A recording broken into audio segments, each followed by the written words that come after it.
Hello, my name is Chris Palmer, and in today's video, negative SEO. So this video is going to be educational. This video is going to be completely hypothetical, but I'd like to walk you through the process of how to actually implement an effective, a powerful, and just a downright dirty negative SEO attack. So recently I've been asked questions about negative SEO regarding backlinks. And first, before I get into the step-by-step process on how to terminate your competition with negative SEO, I first would like to walk you through a non-effective way to implement this type of tactic. So first and foremost, when using and utilizing backlinks and sending massive amounts of backlinks to a target website, this is very easily recognizable because generally the attacker is going to use anchor texts, which are going to hurt the website.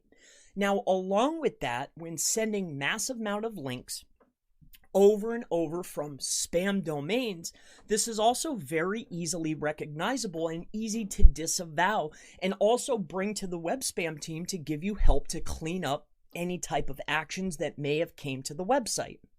Now, with this being said, I'd like to walk you through an actual effective way of taking down a competitor that is digging in your pockets and hurting your website's financial gain. So first and foremost, we are going to need a few things. Now, I'm not going to walk through every single step, but I'm going to show you the tools. I'm going to show you what to do. I'm going to plant the seed. So if you're so inclined, you can feel free to implement these types of strategies on your competitors. So first and foremost, when we're talking about negative SEO, we're not looking at backlinks or any other type of SEO. We're looking at server side. We want to take them out of the game. So the first thing we need to realize is it's no longer a website, it's an IP address. So we need an IP address to then target their server and their website server side. So finding IP addresses is very easy to utilize when you have tools such as this, where you just put in a domain's name and then you find a website's address. Now, some sites may have numerous addresses. Some sites may have different types of servers. Some websites might have CDNs. Now, some sites may take a little bit extra work. But with that being said, this does not mean that there's not a way to take down your competitor. So, as we have walked through the first step, we have attained the IP of the competitor that needs to be taken down. The very next step is we're going to need a way to completely hide our identity. So we're going to be using a Tor browser along with mobile proxies the entire time using a mobile device. Now, what am I talking about? I'm talking about we're going to need VCCs. Now, a VCC is a virtual credit card. Now, virtual credit cards come in all shapes and sizes. There's reputable, non-reputable. But in my opinion, I'd go for a VCC that allows you to get unlimited VCC numbers, and they're offshore. Now, just as an example, here's one here, unlimited virtual credit cards for your business for free. It's free to sign up, free to use. And if you have a way to get an identity to start from beginning until end, you are able to get these with Bitcoin, altcoin. Trust me, they're out there. They're very easy to acquire. So now we have a way to access the web and get all of our tools needed confidentially, right? Anonymously. So that's Tor, check. We have the competitor's IP address, check. We have VCCs. Now, what do we need VCCs for? Well, a VCC is going to act as a way to purchase services, but not in our name, and to keep us away from anything else. So now we have a way to purchase servers. Now, we do not just want one server. We need 20 VPS servers. Now, you could get away with using 10 servers, but I think 20 would really act in a way to really cripple your competition. So when we have 10 servers, so let's just say this is our server, they're VPS servers. Now you're thinking, man, servers are very expensive. But really at the end of the day, what we're looking for is a unmanaged VPS server that is Linux based. Now this is simply one example. I'm sure you can find them even cheaper than $1.80 a month. Now depending on how long you want to run your attack for, your negative SEO attack, or whoever the competitor is or multiple competitors, you can find multiple different VPS hosters that are maybe non-compliant and offshore, right? But this is just one example. I don't know who they are, but they are very cheap. So now for $20, a mere $20, we are able to launch our 20 VPS servers. So now we have 20 servers all acting together, right, to target this one IP.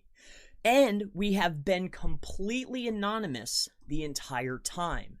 Now, there's one thing that we're missing, and that one thing is two things, really. It's two separate types of tools. Now, they come in all different shapes and sizes.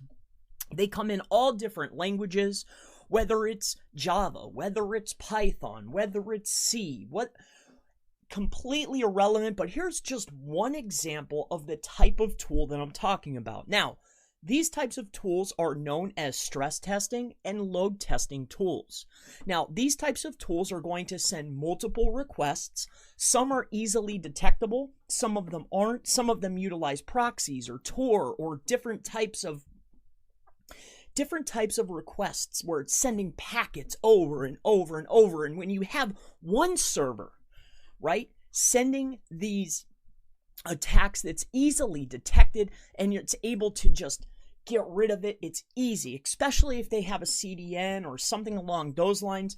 But when you have 10 or 20 servers with multiple stress testing programs on them, all working together, or even more servers, or maybe it's you and your friends, this is all one competitor and they came out of nowhere and you all work together. What if you had 50 servers all running different programs? Maybe you were running one instance of this per server. This is Switchblade version 4.0. And how this works is there's slow post, SSL recognition. You're putting in your URL or the IP address. This is the amount of connections going out and the connection rate and the timeout and how many packets.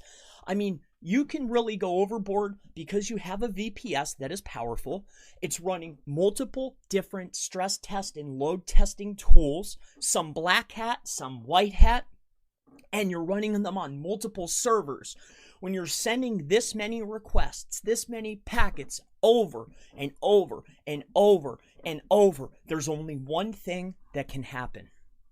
And that one thing is very simple.